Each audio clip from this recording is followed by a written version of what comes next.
Jeudi 15 juillet 2021, bonjour à tous et bienvenue dans le 6h30 sur RTI 1.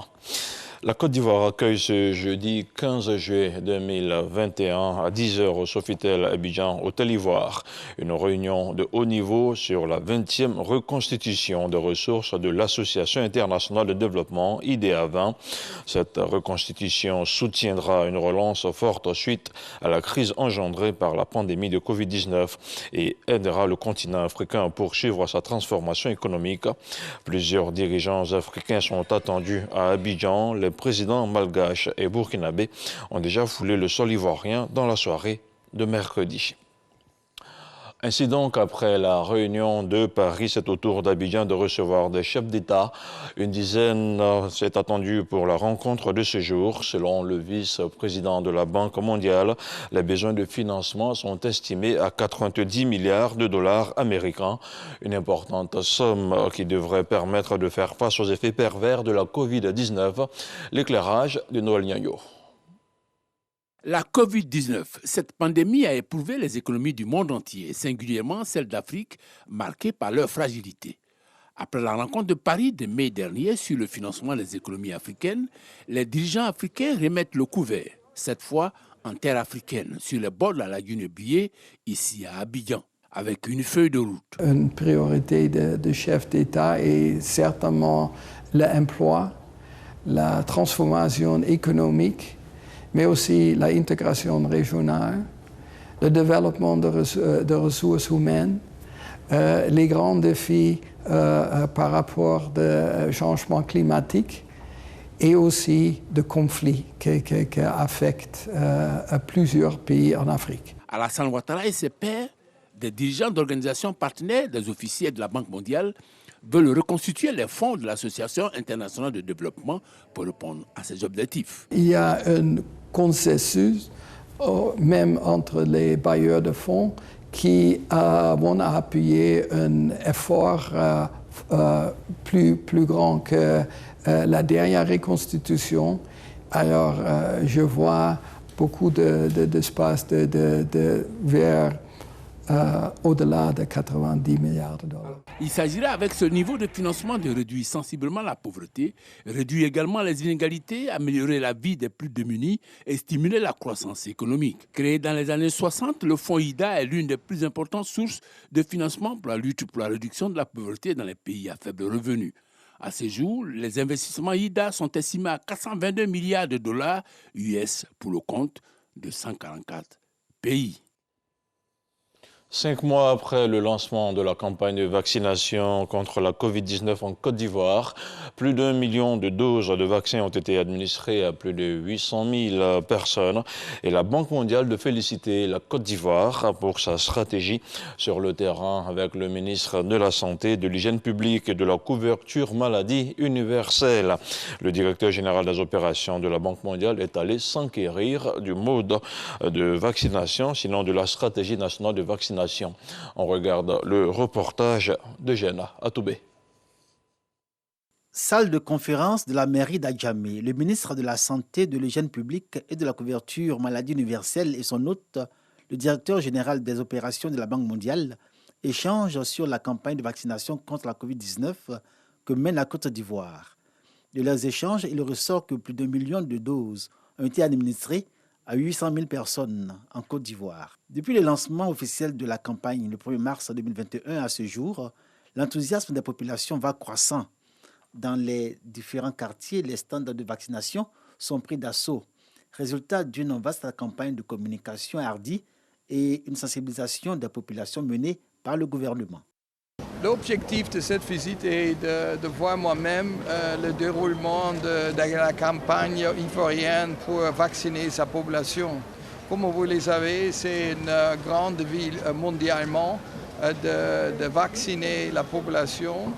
Et c'est clair que la Banque mondiale est fortement appuyante à tous les pays membres, mais surtout en Afrique, de vacciner sa population. La Banque mondiale fixe comme objectif à atteindre par l'Afrique 40% de personnes vaccinées d'ici à la fin 2021. Dans cet élan, la Côte d'Ivoire ambitionne de relever le défi de 7 millions de personnes vaccinées avant la fin de cette année et au nombre des actions de la stratégie vaccinale élaborée par les autorités sanitaires, les unités mobiles qui investissent quartier d'Abidjan. Je suis heureux de voir la mobilisation un peu partout. Ce matin, on a visité Adjamé, on vient de visiter Treichville. Les Ivoiriens ont compris enfin qu'il faut se vacciner parce que la vaccination nous permet d'éloigner cette maladie pour accélérer donc la circulation des biens et des personnes. La présence des unités mobiles permet aux vaccinateurs de se rapprocher des populations. À bord de ces camions, 300 à 500 personnes sont vaccinées en moyenne par jour. La Côte d'Ivoire est en passe de tenir son pari. Et puisqu'on parle de Covid-19, on fait à présent le point de la situation de la maladie. Le ministère de la Santé, de l'Hygiène publique et de la couverture maladie universelle a enregistré mercredi 14 juillet 56 nouveaux cas de Covid-19 sur 3015 échantillons prélevés, soit 1,8% de cas positifs, 53 guéris et 0 décès. À la date du 14 juillet, la Côte d'Ivoire compte donc 48 959 cas confirmés, dont 48 331 personnes guéries, 319 décès et 319 cas actifs. Le nombre total d'échantillons est de 740 799. Le 13 juillet, 5 333 doses de vaccins contre la Covid-19 ont été administrées, soit un total de 866 611 doses administrées. Le ministre de la Santé, de l'Hygiène publique et de la couverture maladie universelle invite toutes les personnes de plus de 18 ans à se faire vacciner. Il rappelle que la vaccination contre la Covid-19 est gratuite et volontaire.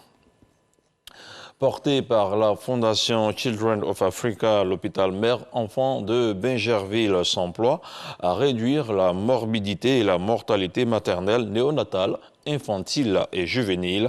Et pour joindre l'acte à la parole, il multiplie les actions en faveur de ses patients. C'est donc dans ce cadre qu'une mission de médecins français séjourne à Abidjan pour des interventions chirurgicales. À travers la vidéochirurgie, plusieurs enfants souffrant de diverses pathologies vont bénéficier d'une prise en charge, de quoi redonner un brin d'espoir aux différentes familles. On regarde le compte-rendu de Walter Amadou Ouattara. Hôpital mère-enfant de Bingerville.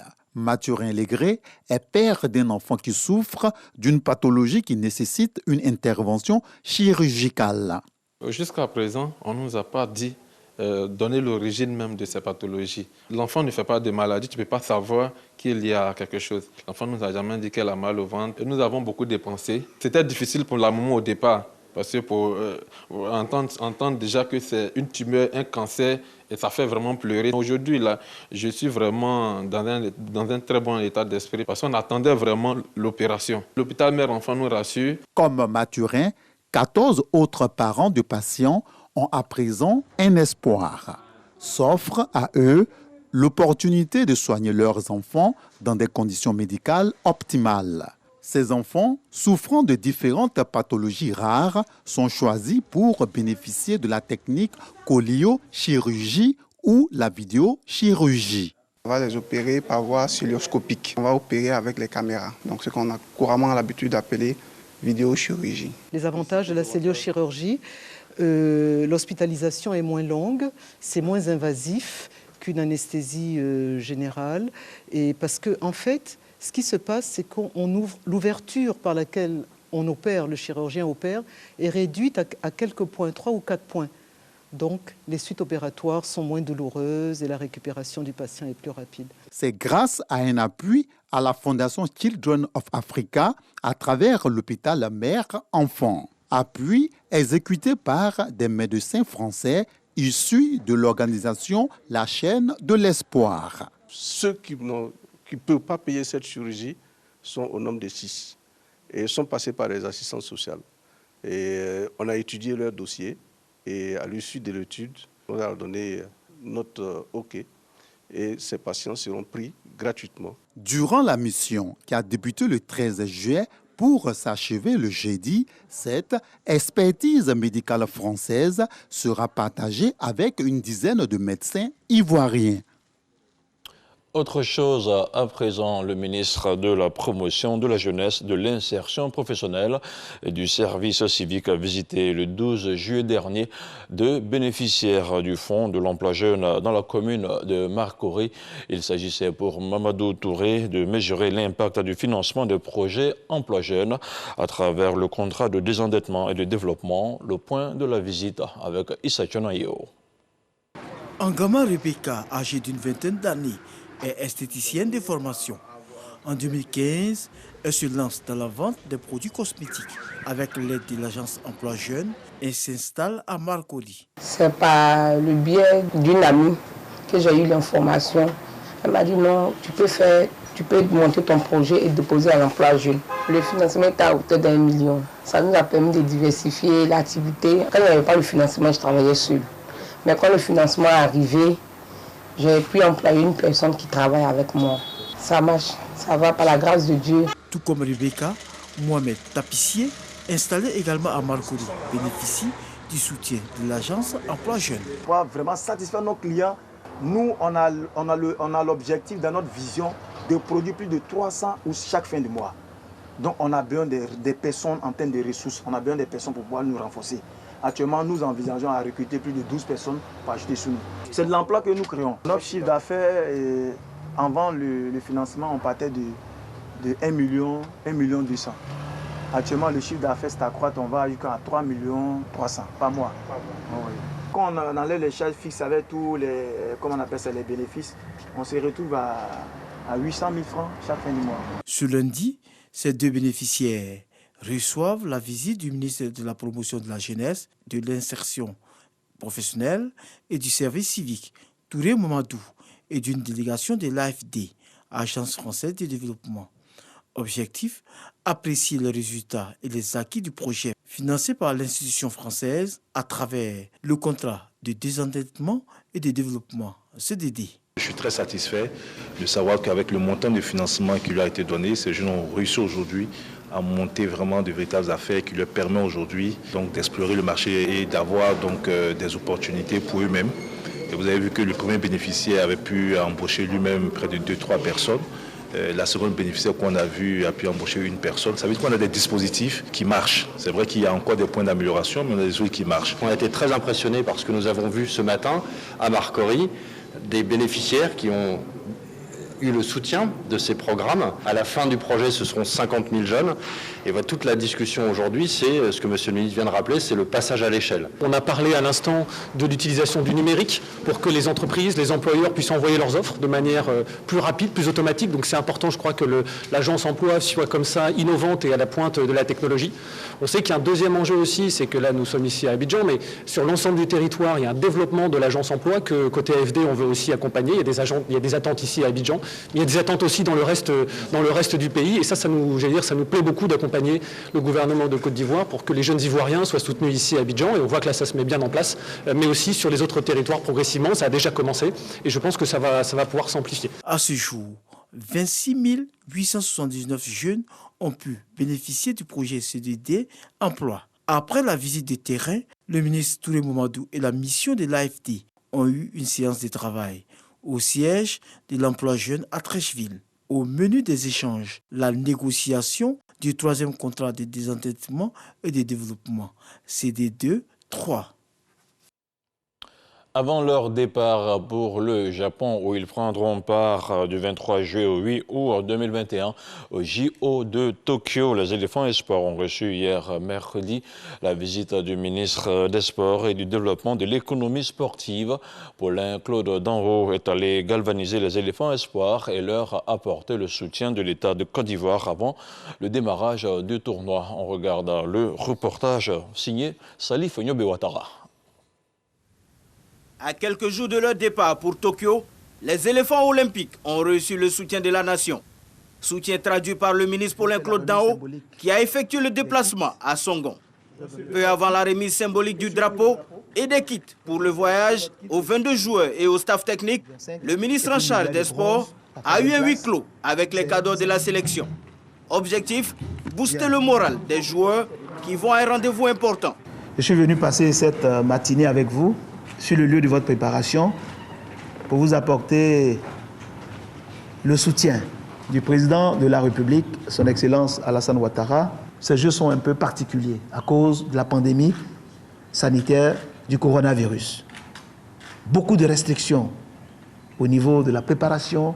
Vous avez eu pas mal d'annulations, beaucoup de contraintes. Mais malgré tout cela, on sent à travers votre engagement la volonté de réussir. Max-Alain Gradel, capitaine de la sélection olympique, a rassuré le ministre Paulin-Claude Danho quant à la volonté de ses coéquipiers de franchir le cap des phases de poule. La seule chose dont je peux vous assurer, c'est que on donnera tout aux Jeux olympiques pour que la Côte d'Ivoire puisse être fière de ses enfants. Logée dans la poule D, la Côte d'Ivoire affrontera l'Arabie Saoudite le 22 juillet, avant de croiser le fer avec l'Allemagne le 25 juillet et enfin aller défier le Brésil, tenant du titre, le 28 juillet. Bonne chance donc à nos éléphants espoirs pour les JO de Tokyo. Place à présent à l'actualité internationale au Mali. L'avocat de l'ex-président de la transition Bandao et de son premier ministre Mokhtar Ouane menace Assimi Goïta, l'actuel président de la transition, d'aller en justice. Les deux anciens dirigeants sont toujours en résidence surveillée depuis le second coup d'État mené par la junte militaire au pouvoir depuis le 24 mai dernier. L'avocat exige du président de la transition qu'il permette à l'ancien président et à l'ancien premier ministre qu'il a renversé de retrouver leur totale liberté de mouvement. L'Union africaine, l'Union européenne, les Nations unies ainsi que de nombreuses organisations de défense des droits de l'homme demandent également la fin de l'assignation à résidence de ces deux anciens dirigeants. Et puis toujours sur le continent, l'Afrique du Sud continue de brûler. Des pillages et des bousculades ont fait 72 morts, au moins selon les autorités. La raffinerie South Africa Petroleum, qui fournit plus d'un tiers de carburant dans le pays, a fermé temporairement ses différents sites de Durban. Des inquiétudes sur de possibles pénuries voient le jour. Autre secteur d'activité touché, la santé. Un communiqué du ministère de la Santé s'inquiète du vol du stock de médicaments et du pillage de pharmacies. En réponse aux différentes violences, le nombre de soldats déployés dans les zones à risque a été doublé pour atteindre 5000 militaires. On s'arrête ici pour ce 6h30. Merci d'avoir suivi ce point d'information.